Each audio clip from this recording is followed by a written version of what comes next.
Hi folks, I'm Greg Lowe. Thanks for joining me. I know there's a number of other sessions you could have been attending at this time, so I'm pleased you've taken the time to come to this one. So in this session, we're looking at Azure security as it relates to Power BI admins. Now, so who am I? Look, I'm the founder and principal mentor at SQL Down Under, and also for Cosmos Down Under nowadays. I'm a long-term data platform MVP. I'm a member of the Microsoft Regional Director Program. A lot of people won't know that one, but what that does is it gets me into a whole lot of sort of interesting mailing lists, let's say, within Microsoft. A certified master for SQL Server. In fact, I was an instructor in that program, and I do a lot of writing. But look, in this session, what we'll cover, I want to talk about identity in Azure, then how you deal with partners and customers, specifically then about how services interact with each other, a little bit about database security, and finally, options for row-level security. It's really critical to get the security right up front. I see far too many projects where people implement a project and then they try and sort of sprinkle security over it at the end. That's not a good option, and that almost never works. So it's really critical before you start any project in Azure that you have thought through in detail how you're going to work in terms of identity and how you're going to work with security. So first up, if you look at where many companies start, they'll have something like a transactional database or data on premises somewhere.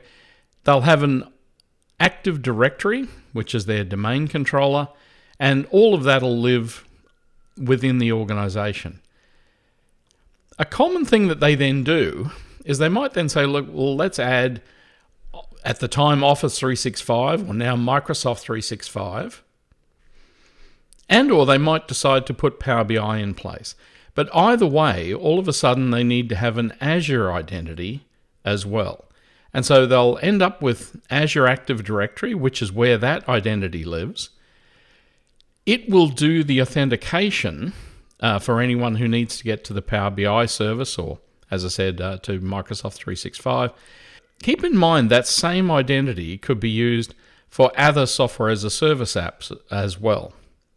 And so this is really important because it's becoming really common for organizations to use a wide variety of software as a service apps. So, if I want to use Zendesk for a help desk, or I want to use Dropbox to store files and so on, all of those can use that same identity from Azure AD.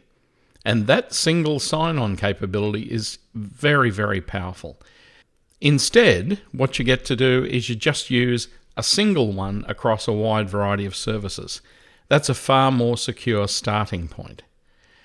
What then often happens, though, is that these two worlds finally collide because you get to a point where you need data from the on-premises world into the Azure world, and that's where things need to start to get connected up. And in the case of Power BI, the usual thing that is suggested is that we use a connection between your Active Directory on premises and Azure Active Directory, and the tool for that's called AD Connect. And then we have to have some way for data to move between, say, the Power BI service to and from in the local database. Now, the way that that's done in the case of Power BI is that we end up installing a gateway. Importantly, the gateway reaches out and connects to the Power BI service and then sits there waiting to answer questions coming from the service. It's really important to understand that because a lot of people think what will happen with a gateway is that you need to punch a hole in your firewall and so on to allow the Power BI service to connect down. It's not how it works. It goes in the reverse direction. Now, for all this to work, we'll have a look at what we need. So if you think about identity, what you need to have is you want a single consistent identity for your staff that works hybrid, so on premises and in the cloud, But you want to work with in-house applications, you want to work with software as a service applications, but you don't want that password proliferation. Importantly as well, you want to work role-based, not just user-based. This is something they've been talking about for so very long, even in Windows, and yet people still don't seem to get it right. So for example, most of the time, if you are adding permissions to a user, you are making a mistake. What you should be doing instead, if Fred needs to do some particular work, what you should be doing is creating a role that describes what Fred does and then assigning permissions to that role. Then you put Fred in that role. So that's how Fred gets access to things, not by the fact that Fred himself is given permission. Now, the reason you think, well, why would I do that? That just sort of doubles things up. But importantly, what ends up happening is that maybe sometime you need another person to help Fred out. And so Mia comes along, needs to help Fred. You don't then want to go and add all the permissions to Mia. You just want to drop Mia in that same role that Fred was in. And of course, that could happen that Fred could leave as well. And being able to just simply replace the person in the role is really, really useful. You might also need, though, as well as being able to deal with individual identities, you might need to be able to deal with partners' identities. So I'm working, let's say, with a consulting company who's helping my company out. What is the identity of the people from the consulting company when they need to access our systems? And you could also need an identity system for consumers or members or patients and so on. So if I run, let's say, some form of group and I have a whole lot of members, I want to give the members access to things on my site. The question is, what is that identity? Do they get added to my main directory? Probably not. And in which case, what is the thing that they end up becoming in terms of a user so that I have some way of controlling what they can do? Now, first up, in terms of the connection between the on-premises directory and the one in Azure Active Directory, the tool's called AD Connect. And so this is the Microsoft tool for synchronizing the directories. You get to choose how the connection is made. So for example, you could choose to just pass the hashes of passwords from on-premises sent to the cloud. You could have things like pass-through, where when cloud needs to make an authentication, it sends that down to the on-premises one to do. You can even make the Azure Active Directory be part of a federated system. You usually don't need that, but you can add on to existing ADFS or federated systems if you need to. You don't also have to sync everything. So you have the choice to be able to sync users or groups or other objects, and you can sort of choose which ones in particular. So members of a particular group, for example. So if we look at the core objects in Azure AD, so the first of these is users. And so this is no surprise, it's exactly what it sounds like. These are usually individual people. We then have groups, but there are a couple of types of groups. In Azure AD, there are groups, and they're very much like the Windows groups you might be used to from the past. But there are also potentially Office 365 groups, which kind of inherit their capabilities from Azure AD groups. So an Office 365 group is a type of Azure AD group, but it just has additional properties. Early on in Power BI, we had to work with Office 365 groups. That's not the case anymore. We can work directly with Azure AD groups of any type, including Office 365 groups. You can also have devices inside the Azure AD.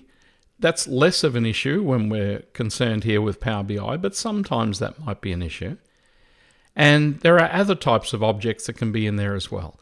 So contracts, domains, organizations, invitations, these are all core objects inside Azure AD. Now, one of the things that's become very popular in recent years is enabling multi-factor authentication. And if you've had to do that in the past with other systems, you'd realize how complex that was to set up. This is one of the beauties of something like Azure AD, in that it becomes really, really easy to configure something like multi-factor authentication. You set a few options and it just works. You have a variety of ways of authenticating. Most commonly now, the Microsoft Authenticator app is often one of the most convenient for most people, but it can work with OAuth hardware tokens. You can have it send SMS texts, and you can also have it even call you to do the authentication. Increasingly, though, where we're heading is into a passwordless world.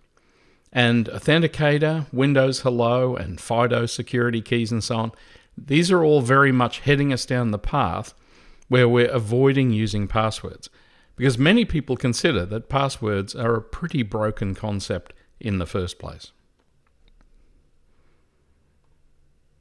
So the core concept in amongst this is one of single sign-on. So this is the idea that it avoids you logging into every single app individually.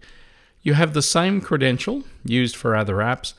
It works with multiple identity providers and or protocols, so OAuth, OpenID Connect, SAML, and so on. But what this is targeted at are domain-joined devices, probably internal company resources of some type, software as a service apps and web apps. And the nice thing with this is it allows you to also have centralized management that's based on your group or role membership. Now, the basic way that permissions are assigned in Azure is via a thing called RBAC, so role-based access security. The idea is that a security principal of some type, and note here I mentioned could be users, groups, service principals, managed identities, and so on, need access to some resources, but they're added to a role. And so all a role really is, if you think about it, is a collection of permissions that can be granted to some security principal. An important distinction here compared to Windows groups, though, is that groups don't nest in Azure in terms of granting permissions. That's a big difference. Now, RBAC itself works at a variety of scopes. So you can set permissions just at the resource level. So this could be a database, it could be a key vault, it could be any sort of service or individual resource. They're then lumped together into a resource group. And so a resource group is just like it says. It's a group of resources, and they don't have to be the same type. So I can have a key vault, 3 databases, a data factory, and so on as part of a resource group. They are rolled up into a subscription, and we can assign permissions at any of these levels. And then finally, subscriptions can be rolled up into a management group as well. Now, the structure of this, as I said, is important for permissions, but it's also important for cost management. An important way that we can determine who gets access to what's going on with our systems and resources is called conditional access. This is an important concept because a lot of people, when they first start looking at cloud services, are terribly concerned about what is it going to mean having my resources in the cloud? Can anybody just get to them? And so the idea with conditional access is that we take the security perimeter and we say, well, we're going to decide which users and devices can get to things, but we're going to decide further by looking at what groups are they in, what IP location or range of addresses and so on are they in. Inside Azure itself, there are a whole series of things called service tags, which are ranges of IP addresses that are associated with particular services. You could decide and whether someone can get to resources or not based on the type of device they're on, or even specific devices or applications, or you can decide whether MFA is required or not. And you can also do that on the basis of whether is this a precise decision you're making, but you can also make risk-based decisions going, if this smells like a bit of a problem, you can determine the degree of risk that you're comfortable with. If you do still need to have domain-joined resources like databases and servers and so on, but you don't have on-premises domain controllers anymore, then one of the things you can look at is Azure AD Domain Services. This is a separate thing, but what it does is it provides domain joining and group policy and all the standard LDAP, Kerberos, and so on that you would have with an on-premises Active Directory, and provides that attached to Azure AD. And so that integrates directly in and can avoid you having to sort of spin up VMs and install domain controllers and so on in the cloud. The reason you do this, of course, is to run legacy applications in the cloud.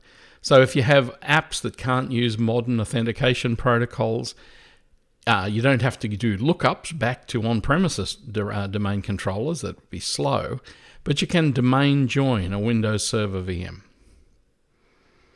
Another interesting aspect of Azure AD is you can control branding.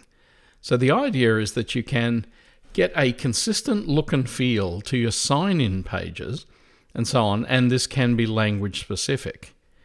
So for example here, this is the login page for a system I have called Bean Perfection, and as soon as I go to an address or I try and log on to a username, which is anything at beanperfection.com, you'll see this background appear and the logo appears in the top of their logon and so on, because it now realizes that's the one that needs to do the logon. And in fact, if you do that yourself and just try and go to an Azure AD logon, put anything at beanperfection.com, you'll see that come up instead. Now, to be able to use this, you need either a premium 1 or 2, or you need to have an Office or Microsoft 365 license. Also look here at what we need to do if we need to be working with partners. Could also be customers. Azure AD B2B it's a type of external user. The idea is that we can have identities from partner organizations. Partners get added to groups and teams, and then this avoids duplicating identities. But importantly, they get to use the same ones that they have somewhere else.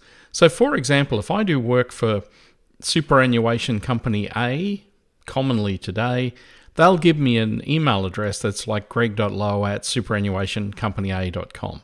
And I do work for superannuation company B, they'll give me greg.l@superannuationcompanyb.com, and so on. The problem with that is I end up with just an enormous number of identities. What we can do with Azure B2B instead is that my greg@sqldownunder.com can be given permission to do things inside the superannuation company's own domain. So instead of me needing to be added to the domain, what I can do is I can have my identity from my own company be added to their domain as an external user, and then basically I get to have still my same identity, but I can have access to things in their organization. Now, if they have rules that say, for example, that I must have MFA, and that's not required for me in my organization, when I go to use things in their organization, it will prompt me for MFA. If I have the need to log on to that other server, then the branding and so on that comes up is from the inviting organization. So the idea is that they add me, I get an invite, And then once I accept that, they can then add me to roles and so on in their organization. Now, different applications have different levels of support for this. And unfortunately, there's only partial support in Power BI. There's also the need sometimes to have your own identity system for patients, customers, members, things like that. Importantly, don't roll your own. Every time I see someone building a database where they've got usernames and passwords and things, or hashes of passwords stored in a database, I really cringe, because the thing you need to think about is that companies like Microsoft and Google and so on, they have an enormous number of people working on authentication systems, and they still have problems all the time. So look, rolling your own is just not a good idea. This works, as I said, for consumers, patients, customers.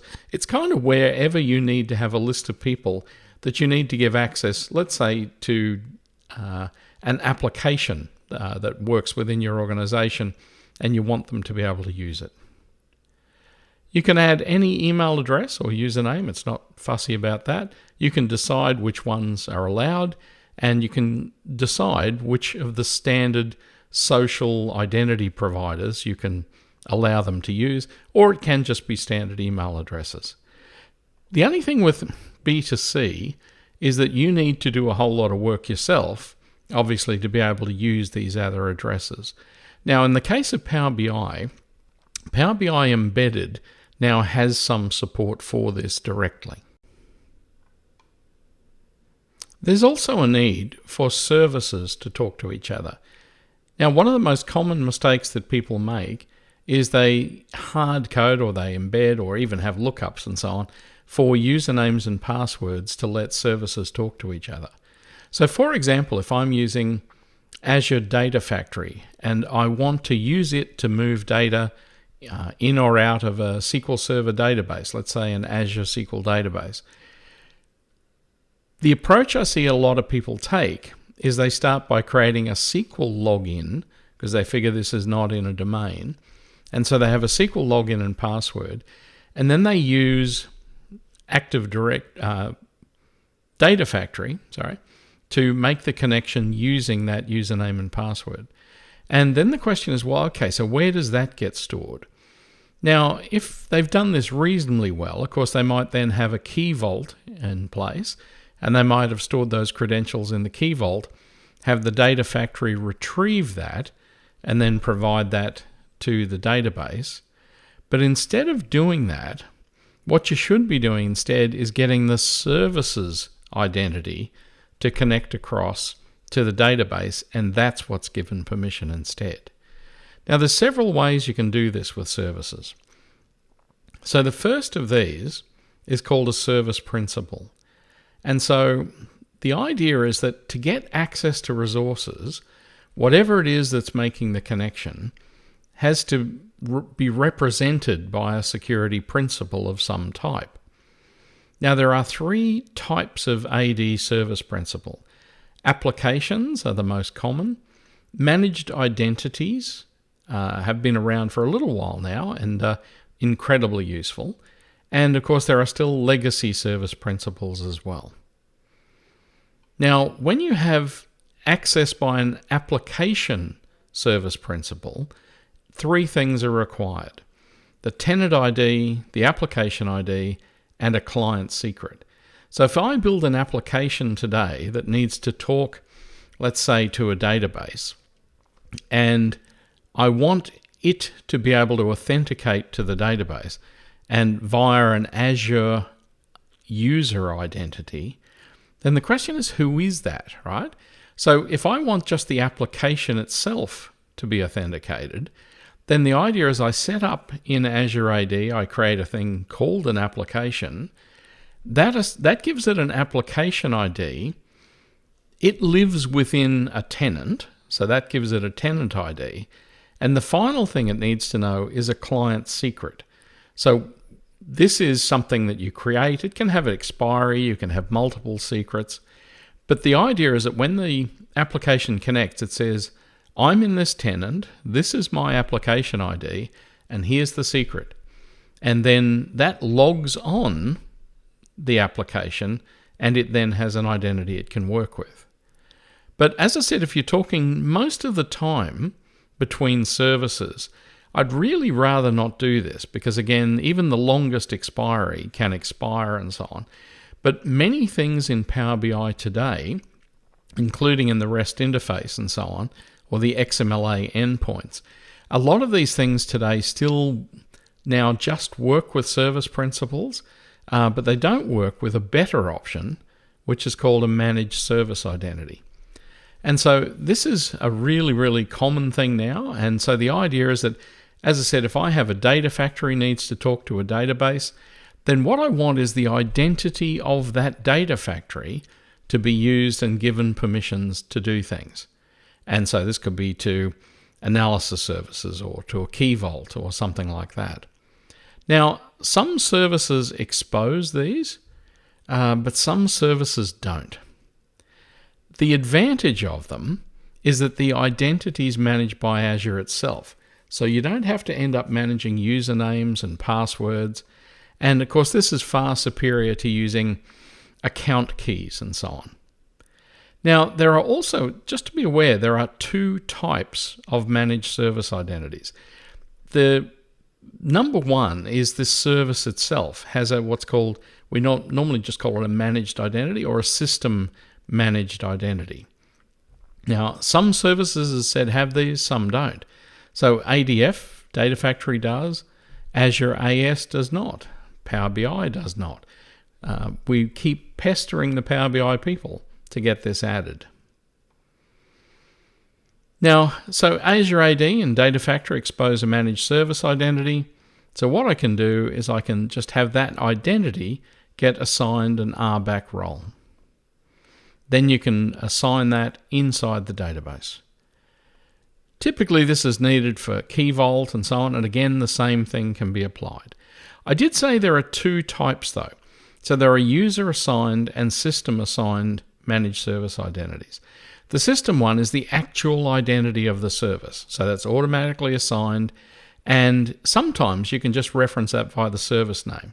So in some applications, if I go to add an identity, I can just put the name, let's say, of the data factory now, and that'll often pop up and allow me to pick it. Traditionally, what you had to do was get the ID of the thing and paste that in, but either way, that works.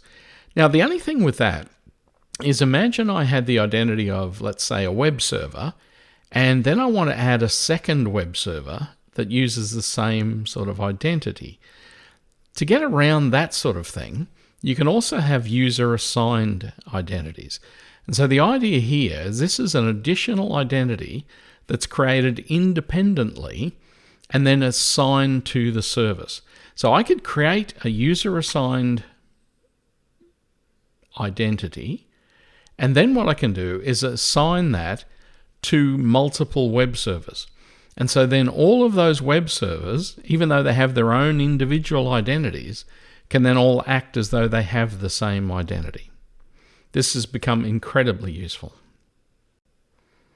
There are two other areas I want to talk a little bit about. So the first is database security. And when you have Azure SQL Database, or databases in Azure, you can have the server have an AAD administrator. So this is separate to like a typical old SA and so on, which you can't have that anymore. But when you have a server, you can have an AAD administrator. So this is an Azure AD based login. So typically what we do with that is we put a role or a group, an actual group in Azure AD, let's say some sort of database administrators group. We make that the AAD administrator, and then that allows the people in that role to then be able to get to it. And you can also then assign database roles to AAD users and so on. The only thing is that when you do this, one of the things that's a little curious is that it has to be established by using an AAD connected user. So if you go to create anything to do with new users or assigning roles and so on, you've got to have an existing AAD-based connection before you can assign that. One other thing to mention, I do see a common misconception that when you have Azure SQL database, which we often use, that you can't talk between different databases. And this isn't true, but you can't just use the multi-part name. So I can't say database a.dbo.something. That can't be used as a table. But what we can do instead is we set up external tables. And what you need to do for that to work is you create a database scoped credential, which is basically just login details for another database. And you create a data source, an external data source, that basically just gives a name, details of where the external service is or database is, and the credential to be used for access. And then you create an external table. So locally to you, this looks like a view, but it's basically just the local metadata representation of that remote table. And it can be connected to a remote table and or a remote view. Now, often in our data warehouses, for example, let's say this thing on the right here is in our Bean Perfection data warehouse, but it's getting data from a system called AccuCell that has these horrid old TBL table names and so on. But what I'll do is I'll often create a schema called AccuCell and then put the external tables that point at those remote tables in that schema. So if I then query AccuCell.tblbgrp, what I'm actually querying is that tblbgrp table over on the AccuCell server. And so this is how you do this. And as I said, you create a data source to do it. Now, when you go to connect from Power BI or Azure Analysis Services to the database to read data, I see people all the time, using DBO roles or using DB Data Reader and so on. Don't do that. That's really poor from a security standpoint. Whenever you have something like a cloud service that needs to connect to a database, you need to protect yourself a bit. Now, I'm not saying this, you've really got to protect yourself so much from Power BI or anything, but what you need to do is think about external services. You need to work at how am I going to allow them to have access? And having high level access is really not necessary. So what we do in the case of, say, Power BI is we'll create an analytics schema. That schema only has views and procedures and so on in it. It doesn't have any other objects. Then the Power BI user, or whatever is being used for refreshes, the only permissions we give it are select and execute on the schema. So this way we have a very, very constrained list of what that external user that's coming in is capable of doing. Look, finally, I want to mention a couple of things about row-level security. And first up, the must-haves. You want to prevent the wrong type of access to your data. Again, this needs to be role-based, not user-based. And you want to integrate this with on-premises roles and groups and or your cloud-based ones. Now, you might also need, though, dynamic role membership. So, for example, if I have a thing that says I need to have, all current users in our directory to have access, the question is, how do you get a list of all of that? Or if I need to have Queensland sales managers have access, how do I get that? The answer for how we do that is that we do graph queries across into Azure AD and pull back details of that on a regular basis to populate tables that are then loaded into Power BI. Now, what we do in terms of row-level security, we typically are using analysis services in many cases, or it could be that we're using Power BI Premium. But basically, we're using that to provide row-level security.